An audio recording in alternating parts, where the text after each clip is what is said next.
Gracias. Muchísimas gracias, Sebastián, y a todo el grupo que nos sigue, DNA Institute, por la invitación. El día de hoy vamos a hablar sobre las diferentes técnicas de reproducción asistida y vamos a hacer énfasis en inseminación artificial, que entra dentro del complejo de técnicas de baja complejidad, y las de alta complejidad, como sería la fecundación in vitro. Cuando nos remitimos a las diferentes definiciones que existen en la literatura, lo que es las técnicas de reproducción asistida, pues podemos mencionar la definición que brinda el CDC, el Centro de Control de Enfermedades de los Estados Unidos, para el cual las tecnologías de reproducción asistida, TRA, o ART en inglés, Assisted Reproduction Techniques, se definen como aquel tratamiento o cualquier tratamiento relacionado con la fertilidad en el que se manipulen, eso es importante, óvulos o embriones. Bajo esta premisa que nos da la CDC, esa definición que utiliza la CDC, los procedimientos en los que se manipulan espermatozoides, como las inseminaciones intrauterinas, no se consideran bajo esta definición, pero aún así, pues sí hay escuelas que los consideran dentro de lo que son los procedimientos de baja complejidad, y por eso los vamos a desarrollar. También bajo la premisa de la CDC, que harían excluido de la definición pues los procedimientos en los que se realiza estimulación ovárica sin un plan de extracción de óvulos, ¿verdad? Al fin y al cabo, los problemas de infertilidad sí, no son una situación que amenaza la vida, pero es una situación que para una pareja que desea tener descendencia biológica, es una situación agobiante, frustrante, y es una situación que amerita una resolución. Punto. Hay que resolver ese. Las técnicas de reproducción asistida ya son técnicas que tienen aproximadamente 45 años, vamos para medio siglo, eh, de las famosas TRA o ART, ART de arte, ¿verdad? Bonita la definición. Esta es una línea cronológica de los diferentes acontecimientos de desarrollo de las diferentes TRA o tecnologías de reproducción asistida. Veamos el inicio donde dice 1900. Precisamente en esa fecha se da el primer nacimiento exitoso del primer bebé del mundo, concebido por fertilización in vitro y transferencia de embriones. Este suceso ocurre en el Reino Unido el 25 de julio de 1970. Seguidamente, en la década subsecuente, en la década de los 80, comienzan a haber una serie de mejoras en los diferentes elementos constitutivos de las TRA. Por ejemplo, mejoras en las moléculas que se utilizan hoy en día para la estimulación ovárica. Se introducen los conceptos de los donadores de gametos, sean femeninos o masculinos. Comienzan a introducirse la utilización de los estudios ecográficos transvaginales para guiar y mejorar las tasas de éxito a través de la obtención de los folículos, eh, guiados evidentemente por ecografía. Ya para 1985 ocurre el primer nacimiento a través de una gestación subrogada, y eso lo vamos a ver bien, no es lo mismo un útero subrogado que lo que en inglés se llama gestational carrier o una portadora gestacional. Ahora lo vamos a definir bien. Para la década subsecuente, en los 90, se introduce ya el concepto y la técnica de la biopsia o el diagnóstico genético preimplantacional, el PGD. Actualmente tenemos el PGT-A para detección de aneuploidías, el SR para rearreglos estructurales y el M para enfermedades monogénicas. Cada uno responde a diferentes necesidades. Posteriormente se desarrolló el ICSI, la microinyección intracitoplasmática de espermatozoides, el TESE, que es la extracción testicular de espermatozoides, sobre todo para aquellos hombres que son azoospermicos. Entonces se hace una biopsia testicular y aspiración a nivel del epididimo. Después, en la época del 97, como bien dice, aparece una variante del PIP, que es el GIFT, otra es el SIFT, que vamos a hablar de eso, y así sucesivamente han ocurrido los diferentes eventos en el TER. Las tecnologías de reproducción asistida se realizan, pues evidentemente, con mayor frecuencia, secundarias a la fertilidad. Hay una serie de indicaciones, digamos, para FIP, cuando hay factores tubáricos de oclusión, factores masculinos, que ya hemos mencionado algunos, como la oligospermia, la zoospermia, cuando las pacientes tienen una reserva ovárica disminuida, cuando hay insuficiencia ovárica y requerimos donación de gametos femeninos, ¿verdad? Disfunción ovulatorias, también de infertilidades que uno no, por más estudios que se hagan desde el punto de vista genético, morfológicos, pues no se encuentra una explicación. Y aquí introducimos el concepto de la portadora gestacional. Tal vez esa es la traducción en español. En inglés es gestational carrier.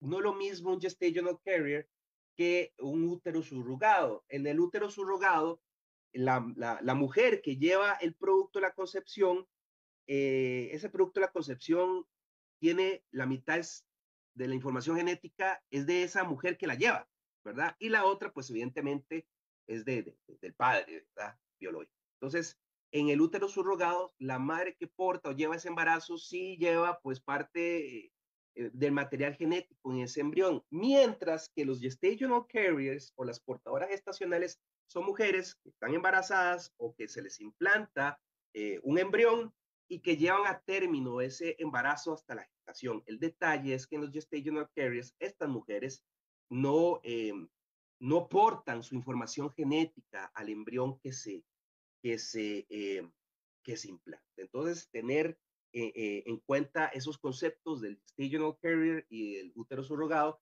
hasta donde yo tenía información en Colombia la ley obliga a utilizar si van a usar el útero subrogado, pues la mujer que presta su útero, el embrión ya parte de su útero, parte de la información genética. Entonces, no estoy seguro si en Colombia el gestational carrier se lleva. Bueno, al fin y al cabo, esa es una opción. La FIT también se puede usar fuera de los entornos de infertilidad. Se puede utilizar en pacientes que deseen realizar pruebas genéticas previas a la implantación, antes de la concepción, ¿verdad? Para saber si son o no portadores de ciertos trastornos genéticos. También se puede utilizar para preservar la fertilidad, por ejemplo, en terapias que son gonadotóxicas o pacientes, por ejemplo, que van para quimioterapia, por ejemplo, pacientes que no desean ser madres ahorita y que desean retrasar la maternidad y, bueno, por otras razones que mujeres deseen congelar sus óvulos, sus embriones, ¿verdad? Entonces, esto es una serie de tecnologías que sí permiten una mayor flexibilidad para las opciones reproductivas del ser humano. Hay una serie de contraindicaciones. Pues sí, realmente cuando uno va a iniciar un TAR, pues una técnica de reproducción asistida, se discuten con los pacientes los diferentes riesgos maternos, técnicas, ¿verdad?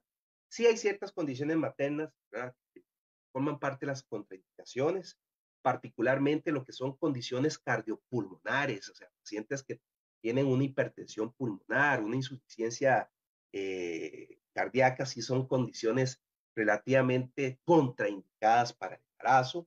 Ahí pues se lleva a cabo pues una evaluación y asesoramiento y eventualmente cuál podría ser la alternativa para estas personas que tienen alguna condición médica. Tal vez no pueden ser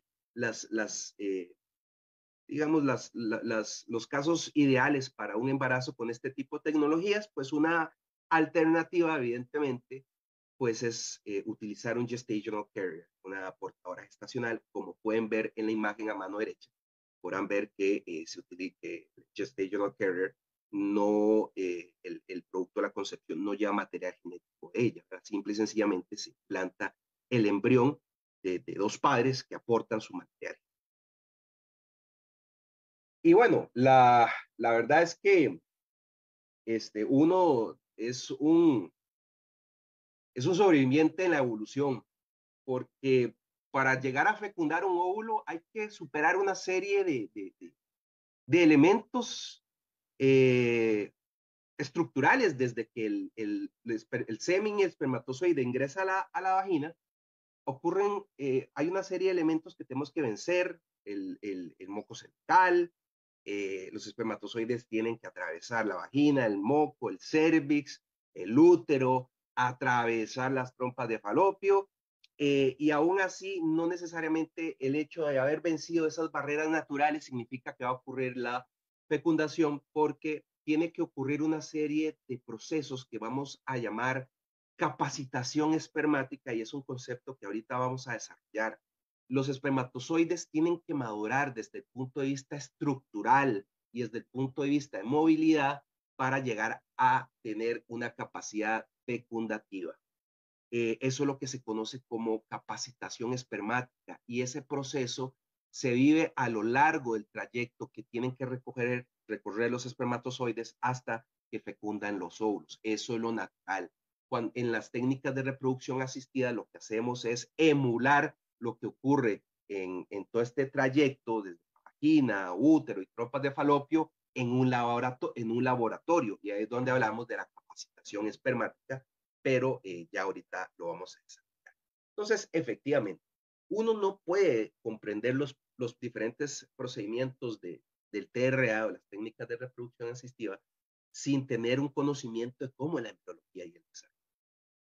En esta imagen pueden ver cómo va ocurriendo los diferentes fenómenos de evolución desde que ocurre la ovulación y la liberación del ovocito hasta que ya ocurre la implantación en el día 8 o 9. Recuerden que cuando hay una implantación, eh, usualmente hay un sangrado post-implantacional. Entonces, ocurre la ovulación.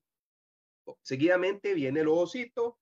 Después del ovocito viene el proceso de fertilización, como pueden ver, donde están los espermatozoides, evidentemente uniéndose al gameto femenino. Esa unión de esos dos gametos da un cigoto diploide, que es la siguiente fase, donde dice cigoto, ¿verdad? Después del cigoto viene una serie de divisiones sucesivas que ocurren en un promedio de cada 12 a 24 horas, y las células que se van produciendo individualmente en esas fases de división sucesiva es la que denominamos los blastómeros, ¿verdad? Un día después de que ocurre la fecundación, ahí donde dice día 1, first cleavage, ya vamos a tener, digamos que un producto de la concepción constituido aproximadamente por un grupo de 8 células. Posteriormente, como se va desarrollando las divisiones sucesivas en el día 2, día 3, día 4, llegamos al día 4, donde se forma una mórula. Las células que constituyen a la mórula son células totipotenciales. Posteriormente, al día 4, esta mórula se convierte en un blastocisto. El blastocisto es el día 5. Este blastocisto va a estar constituido por dos grupos de masas celulares. Como pueden ver, hay un inner cell mass, una masa celular interna, que es el embrioblasto per se, y es de donde deriva el embrión. Y tenemos un outer cell mass, una masa celular externa, que es el trofoblasto per se, donde se deriva propiamente dicha la placenta. Posteriormente, el día 6 o 7, tenemos a la zona pelúcea, se va desarrollando también una cavidad en el blastocisto, y posteriormente en el día 8 a 9 ya ocurre la implantación.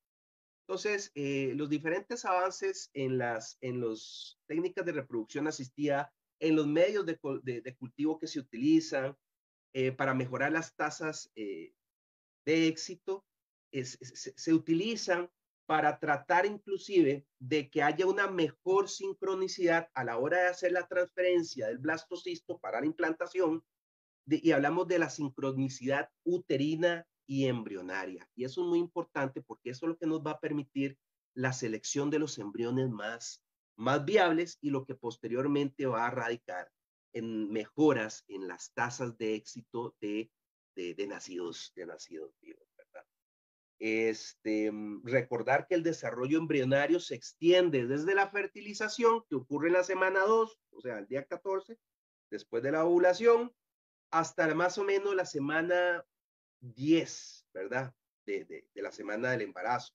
Y a partir de ahí comienzan a formarse los órganos, las estructuras primitivas corporales. En otras palabras, el desarrollo fetal comienza en la semana 11, o sea, la semana 9 después de la fertilización.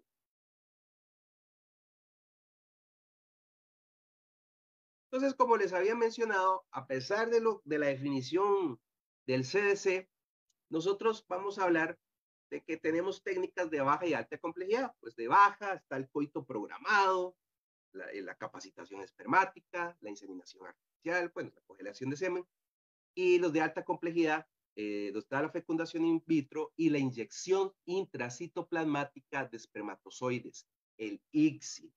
Hay FIP convencional, sí, efectivamente, hay otra FIP que es FIP ICSI, que es la inyección intracitoplasmática de espermatozoides, que es lo que realmente está en boga de utilizar para mejorar todavía aún más las tasas de éxito. Entonces, dentro de la primera técnica que vamos a mencionar está la inseminación artificial o inseminación intrauterina, que es una técnica que principalmente se utiliza para soluciones de, llamémoslo así, esterilidades masculinas o cuando hay factor de esterilidad, un factor masculino.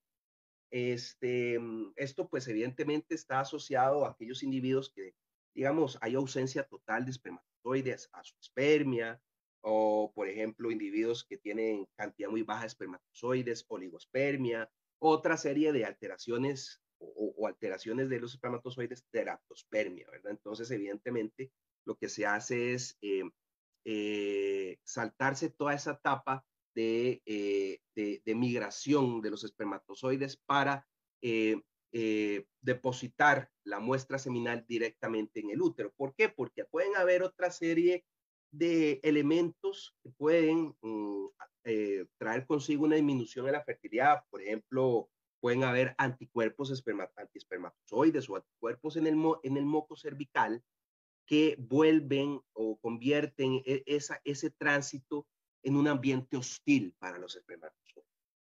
De la igual manera, pues es un método que se puede utilizar cuando hay endometriosis, ¿verdad? Entonces, lo que se hace es recolectar la muestra seminal, se capacita. ¿Y qué significa capacitación? Eso ahorita lo vamos a ver con más detalle.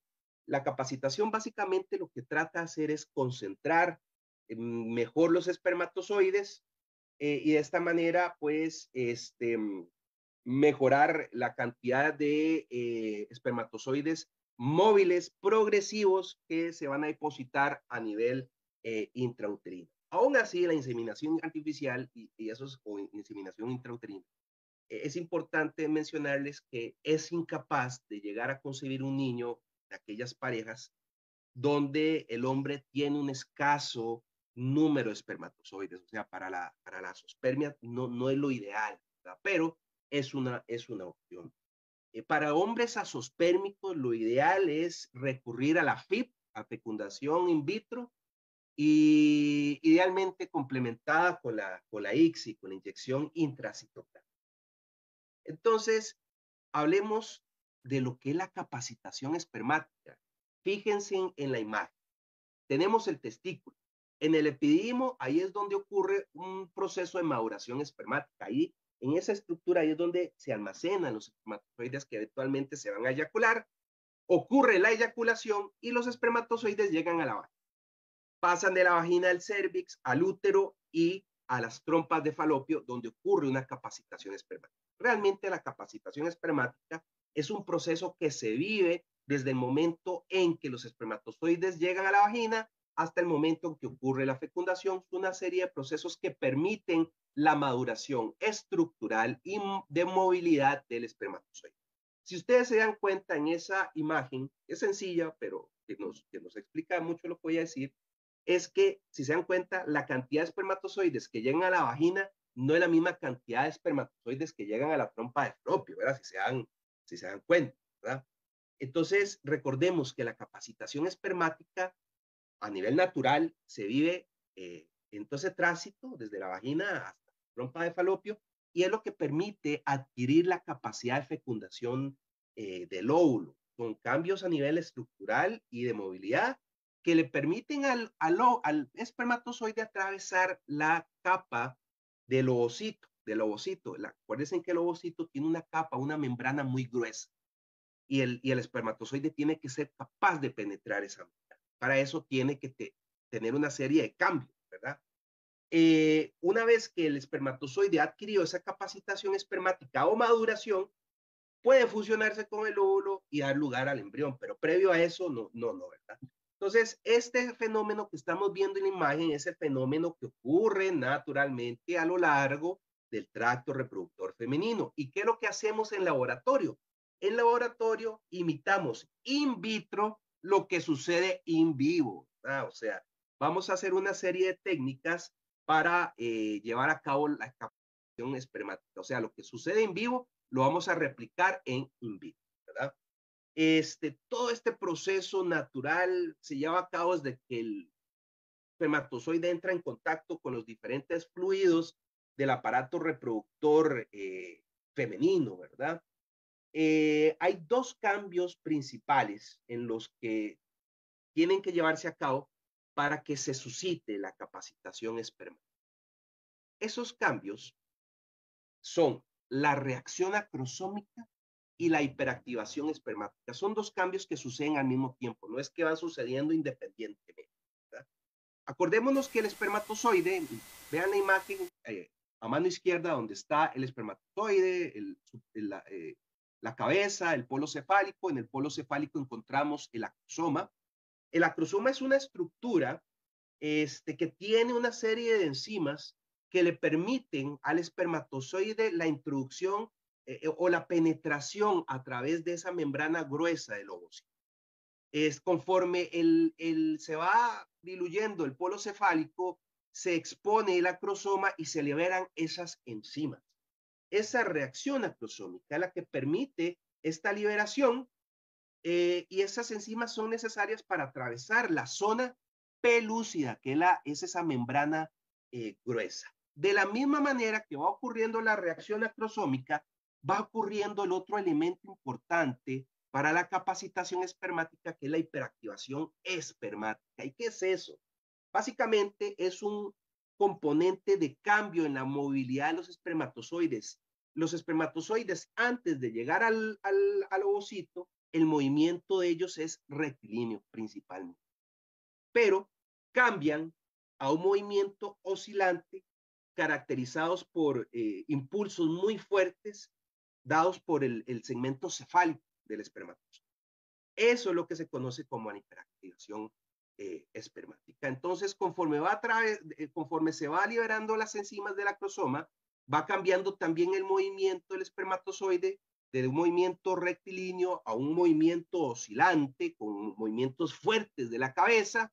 Esa cabeza se va a topar con unos receptores moleculares proteicos que terminan de facilitar la entrada del espermatozoide y la liberación del material genético contenido en él, en la cabeza, ¿verdad?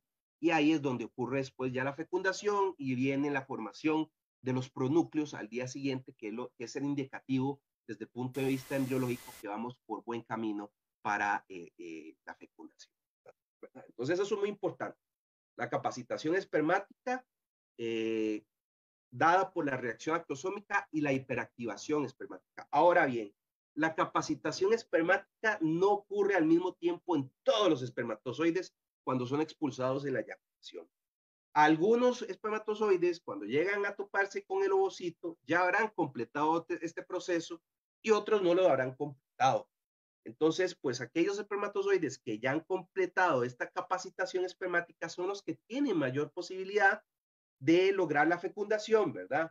Entonces, si se dan cuenta, la fertilidad, a pesar de, digamos, de la manera sencilla en que la estoy explicando, es un proceso muy intrincado y complejo, ¿verdad?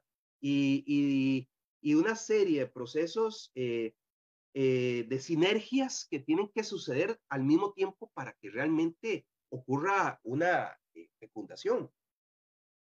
Y entonces, ¿qué sucede en el laboratorio? Nosotros hacemos capacitación espermática. Bueno, yo no, los embriólogos, ¿verdad? In vitro. Vamos a replicar lo que hacemos in vivo, pero en laboratorio, o sea, in vitro. O sea, lo que hacemos nosotros es replicar todas estas transformaciones moleculares que yo les acabo de mencionar para que el espermatozoide adquiera esa capacidad fecundante, ¿verdad? Del mismo modo que la adquiere en el proceso natural, ¿verdad? y esto es necesario para utilizar este material, sea para fecundación in vitro, para un ICSI, para una inseminación intrauterina. O sea, es necesario capacitar esa muestra espermática para mejorar las tasas de éxito. Los procesos de capacitación que se utilizan en el laboratorio principalmente son dos, lo que se conocen como gradientes de densidad y el swim up. El swim up es la técnica más vieja. ¿Qué son las técnicas? Bueno, lo que es el gradiente de densidad, la misma palabra lo dice, es un método de capacitación espermática que se emplea, donde se emplean 2 o 3 medios de diferente densidad. Pero ahí tenemos en la imagen podemos ver los gradientes de densidad, gradiente de densidad de 40%, uno de 80%, el semen que está en la parte superior. Entonces, a través de este proceso se intenta imitar las diferentes fases del camino que hubieran sobrevivido los espermatozoides de forma natural por el tracto reproductor femenino. Se colocan los medios en un tubo de laboratorio de mayor a menor densidad. Después la muestra de semen, que es la que vemos arriba, se centrifuga la muestra y los espermatozoides con las mejores calidades superan los gradientes de densidad y son los que quedan en el fondo del tubo de ensayo post-centrifugación. Esos espermatozoides que quedan en el fondo son los mejores espermatozoides porque son espermatozoides móviles progresivos y esta es la fracción que se va a utilizar para las diferentes técnicas de reproducción asistida. Espermatozoides móviles progresivos. En el caso del swim up, básicamente consiste en seleccionar los mejores espermatozoides en base a la capacidad de estos espermatozoides para ascender, subir, por así decirlo, en un medio de cultivo determinado. Entonces, lo que pasa es que tenemos la muestra de semen unida a un medio de cultivo, se centrifuga para concentrar todas las células del eyaculado. ¿Dónde? ¿En qué parte? En el fondo del tubo, y así eliminar el plasma seminal y los restos celulares que no son los elementos de nuestro interés. Acuérdense que los elementos de nuestro interés es obtener espermatozoides móviles progresivos. Entonces, a continuación, se va a añadir un medio de cultivo específico y vean cómo está el tubo. El tubo está inclinado y esa imagen inclinada no es porque sí, es que de verdad se inclina el tubo. Después de que se centrifuga, se inclina el tubo y se espera que los espermatozoides de mejor calidad sean capaces de nadar o de moverse hacia arriba hasta el borde del medio de cultivo que se utilizó. Usualmente el tiempo aproximado es de 45 minutos y posterior a esto se recoge la fracción superior del medio de cultivo donde van a estar los mejores espermatozoides, que serían, como dice la imagen del lado derecho, los espermatozoides móviles progresivos, que son los que tienen la capacidad para ascender y los que eventualmente van a ser empleados en FIP o en inseminación artificial. Ahora bien, hay otro concepto importante que es el recuento de espermatozoides móviles, el REM. Cuando el semen ya ha sido capacitado, hay que analizar una gota de esa muestra seminal para valorarlo, ¿verdad? Y saber qué tipo de técnica reproductiva vamos a utilizar, ¿verdad? El resultado de ese análisis se expresa en espermatozoides móviles y es lo que llamamos el recuento de espermatozoides móviles, o REM, ¿verdad? La capacitación no solamente se realiza para tener una muestra seminal con capacidad fecundante o de fecundación, pues evidentemente ese es el objetivo, sino que también la capacitación nos sirve a nosotros como prueba diagnóstica de infertilidad masculina para saber cuántos espermatozoides móviles progresivos tenemos después de las capacitaciones espermáticas in vitro, ¿verdad? Entonces se genera lo que nos llamamos nosotros un seminograma REM o test de capacitación espermática REM. Y este seminograma básico, que es seguido después de la capacitación espermática, es lo que nos permite determinar esa calidad del semen y saber escoger o qué técnica de reproducción sugerir, ¿verdad? En términos amplios, estas son las recomendaciones principales, orientativas, de acuerdo a los resultados del seminograma REM, ¿verdad? Cuando tenemos un REM superior a los 3 millones de espermatozoides móviles, ¿verdad? Por mililitro de semen, lo que está indicado, la recomendación es inicialmente abordar el problema de infertilidad con una inseminación artificial o intrauterina. Un REM entre 1 a 3 millones de espermatozoides móviles por cc de semen, lo que se recomienda es la fecundación convencional, el FIP convencional sin ICSI. Y aquellos individuos que tienen una fracción menor a 1 millón de espermatozoides móviles, lo que está recomendado es fecundación in vitro con la microinyección intracitoplasmática espermatozoides, porque realmente tienen un recuento bastante bajo. Pues en términos simples, esta es la técnica de fecundación in vitro.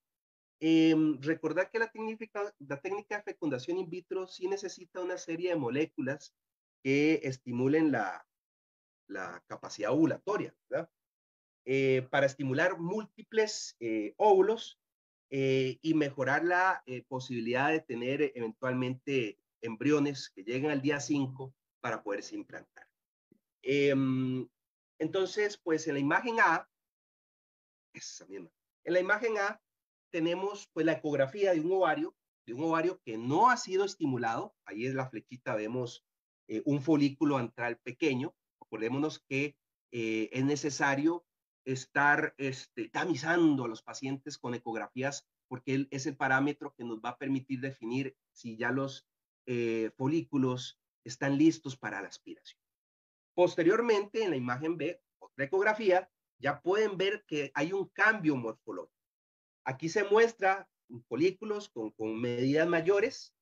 En un mismo ovario, sí es importante mencionarles que pueden haber múltiples folículos en crecimiento después de la estimulación con gonadotropinas, y el tiempo en FIP es crucial.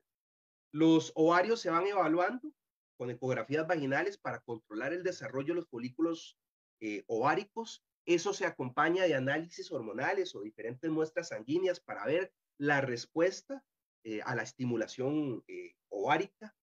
Normalmente los estrógenos van aumentando a medida que se desarrollan los folículos y los niveles de progesterona son bajos hasta después de la ovulación. Entonces, vamos utilizando los exámenes de sangre, el ultrasonido, y esto nos permite determinar cuándo los folículos están listos para la extracción de óvulos. Generalmente se requieren de 8 a 14 días de estimulación ovárica, ¿verdad? Para que crezcan esos folículos. Cuando los folículos están listos, se les tiene que administrar HCG, hormona gonadotrópica humana, y después de que se administra la HCG, sobreviene ya un aumento de la LH en la mujer, y eso es lo que va provocando ya la etapa final de maduración del óvulo para que estos óvulos puedan ser fertilizados.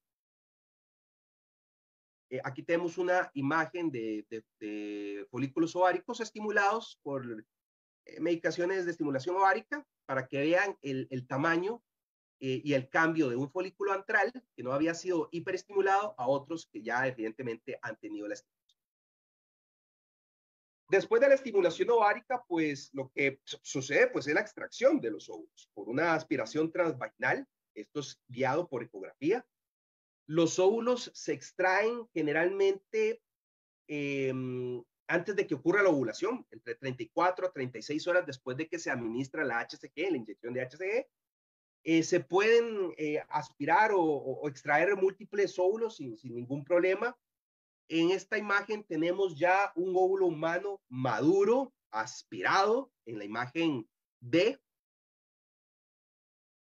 Los óvulos que se recuperan, que es la imagen E, a menudo se fertilizan in vitro mediante el cultivo de óvulos con muchos espermatozoides. Todos esos puntitos negros alrededor de la zona pelúcida, pues, o esa membrana gruesa del ovocito son los espermatozoides. Ahí las flechas blancas las están señalando, ¿verdad? Esos espermatozoides están adheridos a la zona pelúcida del óvulo, ¿verdad? Evidentemente, después de recuperar los óvulos, hay que examinarlos en el laboratorio, ver la calidad de ellos, su madurez. Después los óvulos maduros se colocan en el medio de cultivo de FIP y se transfieren a una incubadora para esperar la fertilización por parte del esperma. Los óvulos también se pueden fertilizar utilizando el ICSI, ¿verdad? Lo que hemos hablado de la inyección intracitoplasmática espermatozoide. Aquí podemos ver la pipeta que se utiliza. Es una pipeta delgada de vidrio que inyecta un solo espermatozoide al óvulo, ¿verdad? Esta técnica se desarrolló para facilitar la fertilización en casos de infertilidad por factor masculino, pero ahora la verdad se usa mucho en la mayoría de los sitios de FIP para mejorar las tasas de éxito de fecundación, ¿verdad? ¿Cuándo sabemos que eso ha sido exitoso? Cuando se observa al día siguiente de la fecundación la presencia de dos pronúcleos. Uno derivado del espermatozoide y otro del óvulo. Por lo general, la estadística lo que señala es que entre el 65 a 75% de los óvulos maduros se van a llegar a fecundar después de un ICSI, ¿verdad? Pero eso no quiere decir que no hayan casos donde a pesar del ICSI no se logre fecundar. Pues puede suceder, ¿verdad? Puede suceder. Seguidamente ya viene después de eso las divisiones sucesivas que nosotros habíamos hablado, para posteriormente finalizar ya con la implantación del blastocisto, que tenga las mejores calidades morfológicas y que los embriólogos escojan, ¿verdad? Estos son los dos pronúcleos que yo les digo. Eso ocurre 24 horas después de la fecundación. Usted ve esos dos pronúcleos, va por buen camino.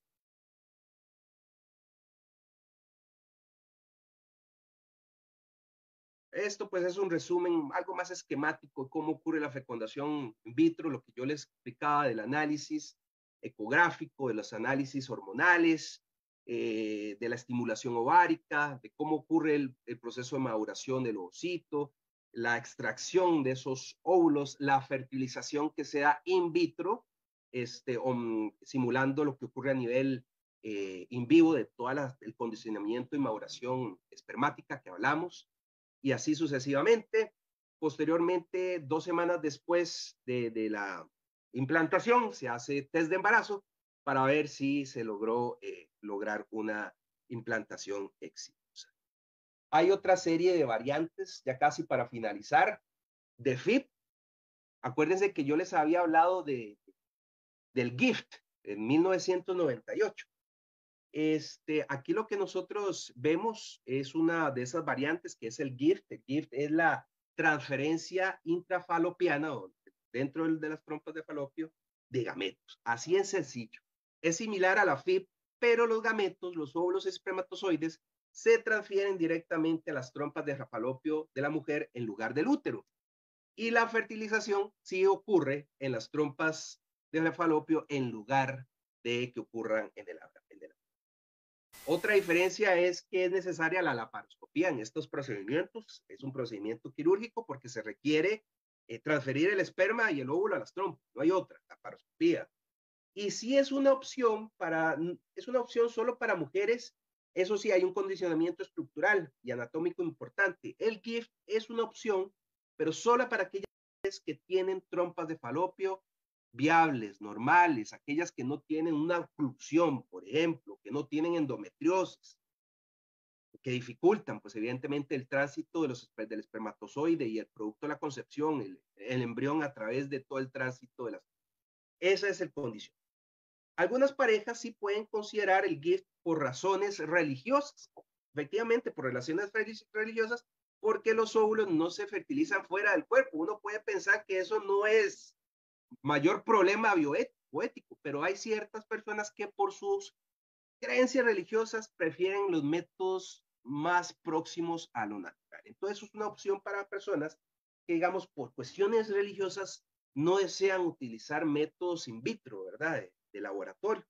Entonces, una limitación de estos procesos GIFT es que la fertilización no se puede confirmar como con FIP, ¿verdad? Hoy en día. De hecho, la estadística es que al día de hoy el GIFT comprende menos del 1% de los procedimientos del TRA que se realizan. Otra de las variantes del GIFT, otra de las variantes de fecundación in vitro es el SIFT, algo similar. El SIFT básicamente es